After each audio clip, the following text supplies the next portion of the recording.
Nah, sekarang nih Pak, tema selanjutnya soal hubungan Bapak dengan Pak Gubernur Jokowi. Nih ada temen yang tanya dari Fiska. Saya melihat Pak Jokowi dan Ahok perpaduan dua karakter yang berbeda. Nah, dia bertanya, bagaimana kiat keduanya memadukan dua pribadi yang kontras ini demi mengubah wajah Jakarta? Mana Pak? Ya Pak Jokowi selalu katakan begini, kita nggak mungkin berantem, nggak mungkin ribut. Karena berdua ini cuma niatnya mau kerja. Kalau niatnya mau garong duit pasti berantem mungkin. Kepentingannya banyak. Kalau bagi kerja mah nggak ribut kata Pak Jokowi. Pak Jokowi bilang kalau wakil mau ambil 50% asal beres kamu ambil aja katanya. Nah itu yang menyebabkan tidak mungkin ribut kan, tidak ada kepentingan pribadi.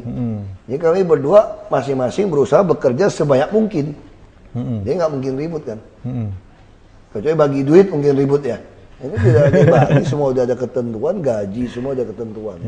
Nah, ini sama nih, Pak Jokowi Ahok pernah gak sih marah-marah karena beda pendapat tentang suatu hal, berdua gitu marahan Pak? Nggak pernah sih. Nggak pernah ya?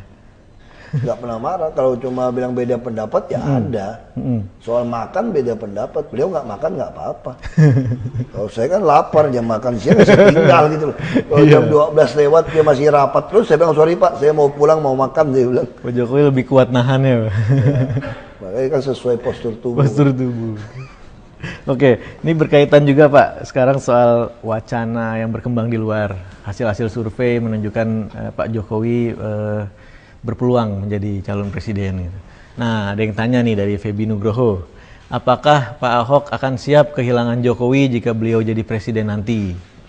Asal kalau jadi presiden nggak kehilangan. Kalau jadi ya, Ya, kantornya juga deket nanti. Justru bisa diselesaikan banyak masalah. Kalau betul-betul jadi presiden ya, saya sih nggak ada kehilangan lah. Kalau jadi presiden ya lebih untung dong. Udah kenal presiden dengan baik. Betul. Dan beliau sudah tahu masalah DKI, bagian mana pusat yang perlu bantu DKI. Betul DKI. Jadi justru menolong. Kalau bisa jadi presiden, kalau dicalonkan gitu ya.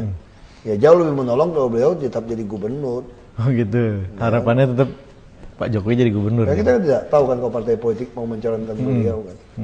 Ada juga nih, kepingin nggak Pak jadi capres dan cawapres, jadi berpasangan lagi gitu Pak? Wah, saya bilang kalau bisa sih janganlah supaya foto saya ada di balai kota juga. Karena balai kota nempel cuma foto gubernur, nggak ada wakilnya sih. Benar, Pak. Nah, kita juga ada lagi nih Pak, soal masih berkaitan Pak. Pak Wagub pernah bilang secara konstitusi kalau Pak Jokowi nanti memang terpilih gitu, misalnya jadi capres dan terpilih jadi presiden, memang secara konstitusi Pak Ahok yang melanjutkan atau kalimatnya bukan terpilih loh. Beliau kalau mau mencalonkan diri itu harus mengundurkan diri. Mengundurkan diri. Terpilih tidak terpilih secara konstitusi saya jadi gubernur. Nah, berkaitan dengan itu kesiapannya Pak. Orang politik jadi presiden aja saya siap kok. Orang politik harus siap. Kalau nggak siap ya jangan politisi. Nah, kalau Bapak naik nih jadi gubernur, otomatis kan wakilnya harus cari lagi ya.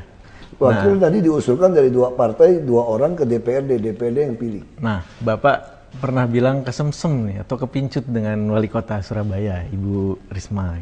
Itu terpikir gak Pak kalau misalnya nanti naik jadi gubernur, wakilnya nanti dari itu kan tergantung Risma. Partai PDIP dan Gerindra mau calonkan siapa ya. Ya kan? Dan saya kira Bu Risma juga nggak mungkin mau jadi wakil gubernur dong.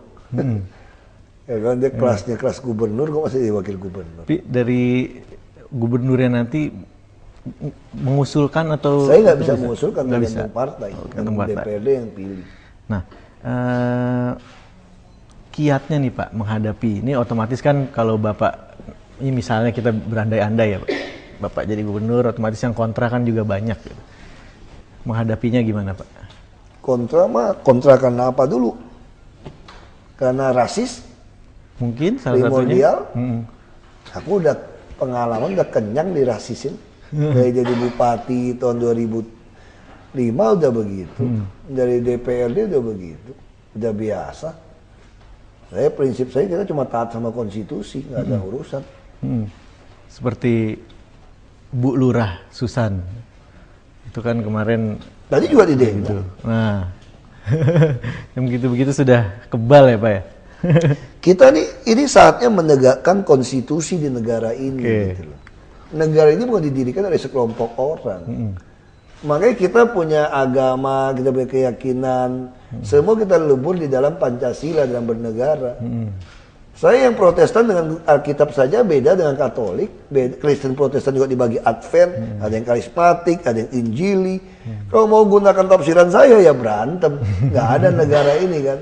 Nah kalau mau hidup bernegara, ya kita dalam hubungan negara ya Pancasila ini standar kita, Undang-Undang Dasar 45. Kalau ada sekelompok kecil orang memaksakan haknya dia, ya harus kita lawan. Itu artinya ada pengkhianat negara. Hidup bernegara itu bukan karena kehendak sekelompok orang gitu loh.